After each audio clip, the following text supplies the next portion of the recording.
Olá, minha amiga! Olá, meu amigo! Sejam todos muito bem-vindos a mais um episódio de Espiritismo em 30 Minutos. Eu sou Adriano e comigo estão aqui hoje o Osmar, a Kátia e o Guilherme para seguirmos a nossa caminhada de estudos e reflexões sobre os fundamentos da doutrina espírita. Sejam bem-vindos, pessoal! Olá, queridos amigos que nos acompanham no nosso podcast, também Adriano, Kátia, Guilherme, uma grande alegria estarmos juntos novamente.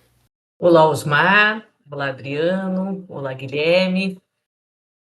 Olá a todos os companheiros que nos acompanham no nosso podcast. E é uma alegria estarmos aqui todos juntos para mais um programa falando aí, dando continuidade a um tema tão importante que é a mediunidade. Olá a todos os companheiros de canal, alô a todos os ouvintes, é um prazer estar com vocês para mais um momento por mais meia hora, né, de aprendizado espírita. No episódio anterior, a gente começou a falar um pouquinho sobre a mediunidade, né? Mas como o tema é muito denso e extenso, não tem como a gente falar em apenas 30 minutos. Na verdade, a gente poderia dedicar aqui uma vida de estudos sobre a mediunidade que ainda teria conteúdo para a gente continuar conversando, né? Mas hoje a gente quer avançar um pouquinho mais nessa conversa. E para começar, para retomar essa conversa, eu gostaria de perguntar para vocês um pouquinho sobre os sintomas da mediunidade, né? Como que a gente consegue identificar quando existe algum sinal de ligação mediúnica, existe alguma sensação diferente, algum sintoma que o médium sente? Como que se dá esse processo? Então, como nós somos um espírito encarnado, utilizando o corpo físico, né? Então a gente vai ter aí várias fontes, vamos dizer assim, de percepções, né? Então, logicamente que a mediunidade é uma capacidade orgânica, através do corpo físico, então você vai ter percepções mais ligadas às emoções e às percepções sensoriais físicas, e também a alguma coisa do campo espiritual que você recebe. Então, aparentemente, fica confuso para o médium perceber o que é necessariamente espiritual e o que pode ser material, né? Então, alguns autores relatam, principalmente a Sueli Caldas Schubert, no livro Mediunidade, Caminho para Ser Feliz. Acho que é um livro importante que a gente precisa citar sempre, né, para os amigos que estão iniciando na mediunidade, ou aqueles que atendem nas casas espíritas, aqueles que iniciam na mediunidade. Esse livro é muito importante, Mediunidade, Caminho para Ser Feliz, da Sueli Caldas Schubert. Ela traz alguns sintomas que podem ser mediúnicos, né? Podem ser mediúnicos, mas também podem ser físicos. Então precisa ter o acompanhamento das duas áreas, da área da psicologia ou da medicina e da área espírita, do atendimento na casa espírita, né? Então, por exemplo, uma alteração emocional súbita, quando você está num ambiente, né, uma percepção diferente num ambiente, ou um mal-estar, ou um bem-estar, né, em algumas situações, com algumas pessoas, uma acentuada sensibilidade emocional, vidência espiritual, às vezes sudorese, às vezes um escurecimento da vista, às vezes uma taquicardia. Então são vários sintomas que podem confundir muito também com a questão orgânica. Por isso que muitas vezes as pessoas vão ao médico e o médico faz vários exames e não detecta uma alteração orgânica, né? Então, mas precisa ir. É importante ir, caso tenha algumas dessas, né? Ou algumas outras percepções, às vezes a questão de alteração no sono, por exemplo, a percepção do desdobramento, né? A pessoa deixando o corpo, depois retornando, ou um sono que não descansa, algum mais conturbado. Tudo isso precisa ser analisado tanto pela ótica médica, psicológica, como pela ótica espiritual, pela casa espírita. Então é importante passar pelo atendimento fraterno, relatar essas percepções, esses sintomas, passar por um tratamento espiritual e ir encaminhando e tratando ambas as áreas. E lógico que as clássicas, né? As percepções clássicas, que são a vidência mesmo espiritual, ou você ouvir uma ideia ou uma voz ou alguém falando alguma coisa que você percebe não ser material, ou mesmo vultos, né, percepções de vultos. Também tem a questão das crianças, que a gente pode falar aqui no episódio um pouco mais adiante, né? Também tem essas questões aí que as crianças também podem perceber. É uma coisa muito importante que o Osmar falou, é a questão da prudência, né? Porque para alguns pode ficar assim, nossa, tudo é mediúnico. E nem sempre. É claro que, como nós somos espíritos encarnados e nós temos as sensibilidades, mas nós temos corpo. Então, pode estar relacionado com causas orgânicas, né? Então, necessário que se procure também assistência médica. Vai procurar. O ser integral. Então, vai procurar assistência médica, vai procurar casa espírita, vai para um atendimento fraterno, vai procurar se conhecer, se entender, para saber se aquilo é de causa orgânica ou de causa espiritual. Porque o que a gente percebe também, né? Essas alterações emocionais, né? E às vezes essas alterações, né, de humor que nós temos, é mediúnico, às vezes não é, né? Então tem que ser tratado de alguma maneira, de forma orgânica. Então, tudo isso para a pessoa, às vezes, no início, é muito difícil de se perceber, né? De entender da onde vem essa causa. Por isso que o conhecimento sobre a mediunidade, o estudo sobre a mediunidade, se faz muito importante. Então, os sintomas existem, mas nós precisamos estudar e, principalmente, olhar para nós, nos conhecermos. Porque a partir do momento que eu começo a desenvolver, a educar essa mediunidade, nós vamos perceber ainda mais o quanto é importante eu me conhecer para saber o que realmente é meu e o que pode ser de causa mediúnica. Então, isso vai ser para sempre.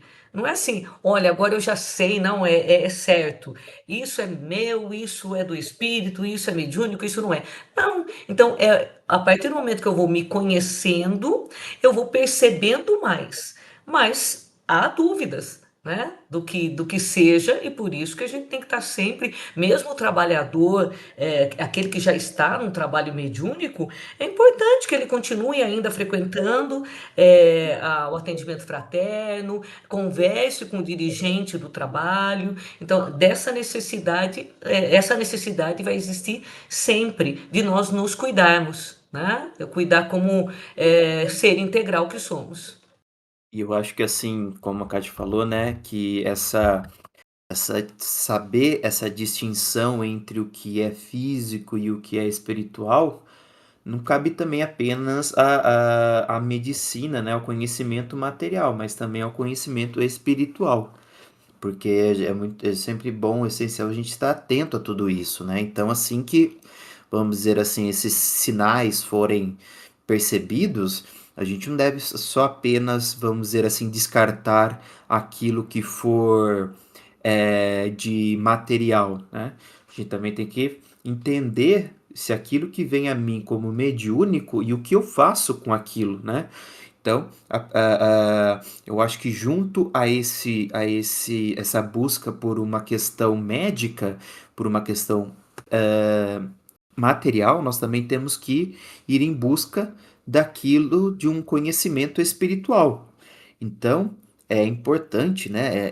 É necessário que nós procuremos alguma casa espírita, nós procuremos o conhecimento espírita em si, para entender, compreender tudo isso, né? Porque às vezes a gente vai sentindo essas coisas, vai sentindo isso não é meu, mas o que que eu faço? Se isso não é material, se isso não é alguma patologia, vamos dizer assim, né? Se isso é algo espiritual, o que que eu faço então? Né? E a doutrina, né? O Kardec, o livro dos médiuns e o livro dos espíritos vem trazer o que eu devo fazer, né? O que eu devo fazer quando esses sintomas eh, me são transmitidos, né? E eu percebo que essa mediunidade está aflorada em mim. Então, aí vem o processo de me educar, né? Na verdade, educar a minha mediunidade. Isso que é, vamos dizer assim, aquele que está entre o primeiro e o segundo passo, né? Levando em consideração o primeiro passo de identificar se aquilo é meu ou não, né? Vamos por como um segundo passo eu educar a minha mediunidade, né? E isso só é possível conhecendo a doutrina espírita, né? Buscando esse conhecimento na doutrina. Lembrando, como nós já comentamos no episódio anterior, que a mediunidade não é uma propriedade do espiritismo, não é uma invenção do espiritismo, é uma capacidade do ser humano encarnado. Todos nós, encarnados na Terra, somos médiuns. Então, claro que cada um tem a sua liberdade de escolha para fazer o uso que acha que deve da sua mediunidade, como a gente vê nas diversas religiões do planeta e mesmo aquelas pessoas que não seguem religiões, porque a mediunidade é uma capacidade do ser humano. Mas, como nós já estamos aqui lembrando, né, o Guilherme lembrou, importante, caso a pessoa ache, né, escolha seguir as orientações espíritas para o uso da mediunidade, procurar uma casa espírita, né? Então, claro que tem, como eu falei, 1000 opções aí dentro das religiões em geral, né? Mas na doutrina espírita nós temos o estudo de Kardec no Livro dos Médiuns, como o Guilherme lembrou, toda a experiência de Kardec na pesquisa da mediunidade e dando um significado de uso moral cristão para a mediunidade. Então Kardec deixa isso muito claro, né? O uso, qual é a finalidade da mediunidade? Primeiro ponto é estar aliado ao Evangelho de Jesus. A aplicação da mediunidade para o bem do próximo, para a construção moral, crescimento moral da humanidade, com o aprimoramento moral do próprio médium. Então, essa é a proposta da mediunidade. Não é grandes revelações bombásticas, não é falar picuinhas da vida pessoal das pessoas, né? Perguntando, até Kardec tem perguntas que se pode fazer aos espíritos lá no Livro dos Médiuns. Então, saber detalhes da vida pessoal, o que eu posso, o que eu não posso fazer, se eu faço tal coisa, se eu faço outra coisa, isso é da nossa alçada, não é da alçada dos espíritos falarem faça isso, não faça aquilo. Então, qual é a finalidade da mediunidade? Crescimento moral da humanidade, com o aprimoramento moral do médium. E, logicamente, dentro disso, a orientação que a espiritualidade nos traz e o consolo e a esperança com aqueles nossos entes queridos que nos trazem suas notícias e nos trazem suas mensagens. Então, essa é a função da mediunidade dentro da proposta espírita. E falando um pouco, né, sobre essa questão da proposta espírita em relação à mediunidade, a gente em outros episódios conversou bastante aí sobre a questão de fluidos e a questão também de ligação mental, né, de sintonia que a gente precisa ter para conseguir se conectar com a espiritualidade amiga e evitar algumas perturbações, digamos assim, por espíritos zombeteiros, né, que não necessariamente são espíritos que estão ali para nos ajudar no dia a dia. E o que que significa essa sintonia com o mundo espiritual exatamente quando a gente fala de mediunidade, né? Como que nossos pensamentos, nossos sentimentos, eles determinam a qualidade, entre aspas, aí, dos espíritos que se comunicam ou que estão nos cercando? Então, isso aí associando a informação que nós trouxemos sobre fluidos, que eu acredito que o amigo ouvinte já deve ter lido a respeito, senão a gente sugere o livro A Gênese de Kardec, né? E também o livro Fluidos e Passos da professora Terezinha Oliveira. Nós estamos imersos num infinito espaço de fluidos, né? Então, o universo é preenchido por fluido cósmico universal, energias, podemos assim dizer. Nosso pensamento também, ele é energia, porque ele é uma capacidade da matéria, né? Então, o nosso pensamento, ele é um campo eletromagnético, energético, espiritual e físico, que tem uma onda. Então, como toda onda, faz uma frequência. Então, a frequência do nosso pensamento entra em sintonia com outros pensamentos. É a ressonância. Então, a ressonância é quando duas ondas entram em sintonia, na mesma frequência. Isso é da física. Então, isso vale para os transmissores aí de rádios usam, né, em aviões, por exemplo, que usam a frequência, ou celulares, ou tudo que acontece através de comunicação por ondas. Nosso pensamento é assim, é uma onda eletromagnética que entra em sintonia com outras ondas. Então, mediunidade se dá pela sintonia. Mediunidade se dá pela afinidade de pensamentos e pela sintonia entre nós e os desencarnados. Então, isso é o princípio da mediunidade, uma sintonia ou uma afinidade entre o desencarnado e o encarnado. Até a gente diz que tem um ditado popular que diz: diga-me com quem andas, que te direi quem és.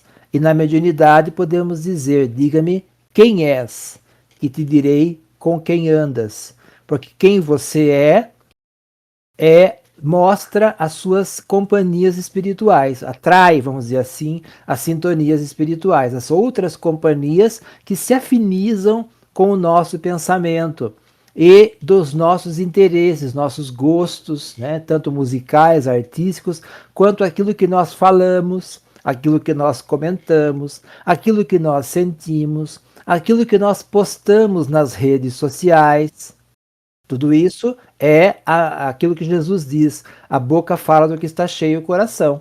A gente está expondo nossos sentimentos e entrando em sintonia e de afinidades com encarnados e com desencarnados. Esse é o mecanismo principal, básico da mediunidade. Afinidade de pensamentos e sentimentos. E aí o ouvinte pode estar pensando: mas e numa reunião mediúnica em que o médium recebe um espírito necessitado? O médium está necessitado? Não, o médium está servindo. E como ele está servindo, ele tem uma proteção espiritual para amortecer essa diferença de sintonia entre o pensamento dele e do necessitado desencarnado. Então, nesse caso, é um trabalho de amor, de caridade, ele está servindo aquele espírito desencarnado, por isso ele tem a proteção espiritual para, nesse momento, não sentir todas as percepções que aquele espírito sente, embora sinta uma parte, né? A gente sabe disso, mas com toda a proteção espiritual para aquele trabalho. Viu, Osmar, é importante a gente falar sobre essa sintonia mental com relação ao médium, né?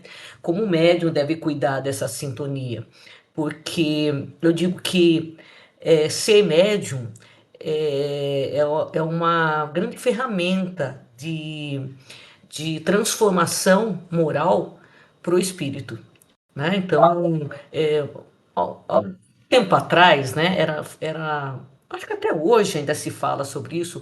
Ah, por que será que eu sou médium? Eu sou um espírito devedor. Não, na verdade, ser médium é uma grande ferramenta para o espírito, porque ele nos conduz à caridade, temos todo o cuidado, que seria a vigilância com a nossa sintonia mental, né? Então, o que acontece com o médium se ele descuida dessa sintonia, né? Essa falta de vigilância leva. Vigilância com o quê, né? Sobre os próprios pensamentos, os sentimentos, os lugares onde frequenta.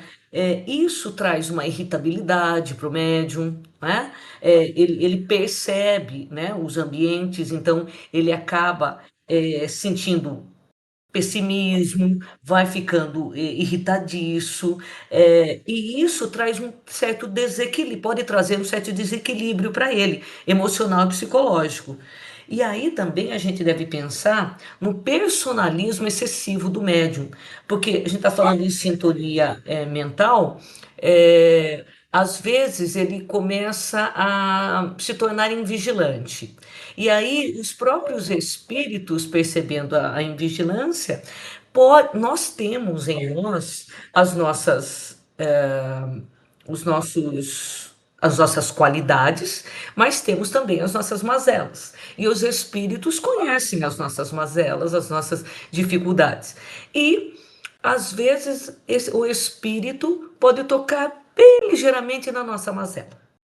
E aí, uma das nossas mazelas, o orgulho, a vaidade, né? Então, o médium pode ser tocado no personalismo. Isso também traz dentro dessa invigilância, um perigo muito grande para o trabalho que ele vai desempenhar. Porque, como Osmar disse, o trabalho é na caridade. Né? Então, quando nós estamos num trabalho mediúnico, nós estamos servindo, trabalhando. E esse servir é com relação às entidades que necessitam, mas é um serviço para nós mesmos também, né? É uma caridade para conosco, porque nós somos também aqueles que aprendemos dentro de um trabalho mediúnico. Aliás, nós somos os primeiros a aprender, porque nós recebemos os espíritos necessitados e o que, que nós percebemos? Que nós somos muito parecidos com esses espíritos necessitados, né? Então, o Osmar disse perfeitamente que dentro do trabalho na caridade nós estamos protegidos. Então, na casa espírita nós estamos protegidos e dentro de um trabalho. Isso tudo, ok. E quando nós estamos fora? Né? Existem obras de André Luiz que comentam sobre isso, que o médium está na casa espírita trabalhando, servindo, né? E quando ele sai, né? Ao sair, ele de novo ele cai na vigilância e já sai trazendo todas as suas dificuldades na maledicência, nisso, naquilo, naquele outro, nas dificuldades que ele traz, né? Então ele já sai, ao invés dele sair já com pensamento elevado, porque ele acabou de prestar caridade, sair com pensamento elevado, ele já imediatamente volta nas suas viciações. Né? Então, o médio é aquele que tem que estar sempre em vigilância, principalmente com relação aos seus pensamentos e sentimentos. Para quê? Para ele não perder o propósito a que ele veio. Né? Então, nós temos um propósito dentro do nosso planejamento reencarnatório. E se nós escolhemos vir servir através da mediunidade, essa conexão com os espíritos, ela tem que ser estabelecida da melhor maneira possível. E qual é a melhor maneira possível? Dentro da caridade, né? Eu servindo e sabendo o que estou fazendo da melhor maneira possível, me trabalhando moralmente, né? Primeiramente, me trabalhando moralmente e servindo aquele que necessita. O orar e vigiar que Jesus diz é sobre isso, né? O tempo todo, todos nós, independente de sermos médios ostensivos ou não, todos nós devemos orar e vigiar. Mas o médium, muito mais ainda, né? Porque ele está nesse intercâmbio contínuo com os espíritos. Né? Então, para trabalhar com dignidade, respeito com os espíritos, respeito para conosco, respeito com a casa espírita que nos acolhe, nós temos que estar vigilantes. O Osmar citou um pouquinho, né, sobre mediunidade na infância, e nós ouvimos muitos pais, né, falando que as crianças elas conversam sozinhas ou brincam com amigos imaginários, né? A gente pode interpretar esses amigos imaginários como mediunidade? Adriana, a gente tem que tomar muito cuidado, né, com relação a isso, porque a própria doutrina espírita, inclusive lá no livro dos médiuns, vai falar sobre isso, eu já vou citar, mas a criança, né, o recém-nascido, quando ela chega aqui, ela mantém uma relação ainda muito tênue com o mundo espiritual, né? Então, até uns 6, 7 anos, ela pode relatar a presença de outras pessoas, que nós chamamos de amigo imaginário, né? E que às vezes pode ser que ela esteja em contato com algum espírito desencarnado.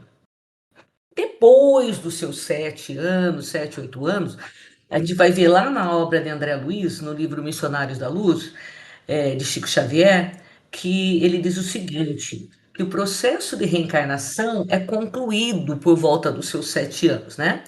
Aí o seu perispírito já está mais acomodado ao corpo físico. E aos poucos a criança começa gradativamente a se desligar do intercâmbio natural com o mundo espiritual, passando a dar maior relevância aqui às relações humanas, aqui no mundo físico.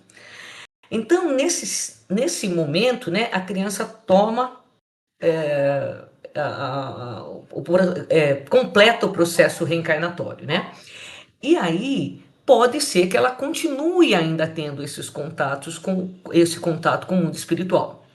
E aí os pais, né, são crianças, né? Os pais é que devem estar atentos para tudo isso, né? E de que maneira que ela tem que estar atenta? Se essa criança apresentar fatores de mediunidade que demonstrem mediunidade, nessa fase da infância, é, os pais devem conversar, né? Conversar com a criança, pode levar a criança a uma casa espírita, para que ela possa receber um passe, para que ela possa também passar por um atendimento fraterno, e não estimular tudo isso, né? Vai fazer todo um atendimento com a criança e não estimular. Por quê? Porque no momento correto, no momento certo, isso vai se desenvolver de alguma maneira, né? Vai novamente eclodir para a criança. No momento de 7, até no livro dos médios, ele vai falar na questão de 12 anos. Que é muito relativo com a relação de idade, né? Porque no livro dos médios é falado assim, olha, Kardec pergunta assim para os espíritos: haverá inconveniente em desenvolver-se a mediunidade nas crianças? E aí os espíritos respondem: certamente. Afirmo que é muito perigoso, porque esses organismos frágeis e delicados seriam demasiado abalados, e sua jovem imaginação ficaria superexcitada. Também os pais prudentes os afastarão dessas ideias, ou pelo menos lhes falarão apenas das consequências morais. E aí ainda Kardec pergunta: em que idade se pode ocupar sem inconvenientes da mediunidade? Aí os espíritos respondem: não há idade precisa. Isso depende do desenvolvimento físico e mais ainda do desenvolvimento moral. Há crianças de 12 anos que serão menos afetados que certas pessoas adultas. Falo da mediunidade em geral, mas aquela que se aplica aos efeitos físicos é mais fatigante para o organismo. A escrita tem outro inconveniente que tem a ver com a inexperiência da criança. Se quisesse praticar sozinha e dela fazer um brinquedo. Então, assim, que condição que a criança tem de compreender tudo isso ainda, né? Então, depende muito da orientação dos pais. Então, os pais preocupados com tudo isso podem estar, primeiramente, os pais conhecendo o que é mediunidade, que é muito importante, né? Então, procurar uma casa espírita, procurar o estudo da mediunidade, procurar levar a criança. Agora, eu vou dar um exemplo, um exemplo meu mesmo. Eu me lembro que quando eu cheguei na casa espírita, eu queria estudar, né? Conhecer a casa espírita, porque eu queria conhecer a doutrina. E aí existia a questão mediúnica com o meu filho. E eu me lembro que quando eu fui levar isso para um atendimento fraterno, a, a resposta que eu tive foi: tá tudo certo. Talvez você que precise estudar e trabalhar. E realmente foi. Então, às vezes, tudo isso é uma forma da espiritualidade nos levar para que a gente encontre o nosso caminho, para que a criança também encontre. E daí, indo toda a família para a casa espírita, conhecendo os mecanismos da mediunidade, vai poder auxiliar ainda mais essa criança, que pode até acontecer de depois, na fase adulta, ela nem ter mais nenhum envolvimento mediúnico, né? Mais ostensivo. E qual era a intenção de tudo isso? Apenas nos convidar a frequentar uma casa espírita, a ter o conhecimento que ia nos ajudar. Então, tudo isso, o que é mais importante é assim, evitar exceder, né? Super excitar a criança para que ela, não, vamos deixar ela desenvolver, vamos deixar a criança ter essas relações com o mundo espiritual. Então, tomar muito cuidado quanto a isso e orientar as crianças, né? Hoje em dia, as casas espíritas têm, assim, evangelização infantil, que vai tratar sobre esse assunto de acordo com a idade da criança, né? Então, tudo isso é um ganho para o espírito.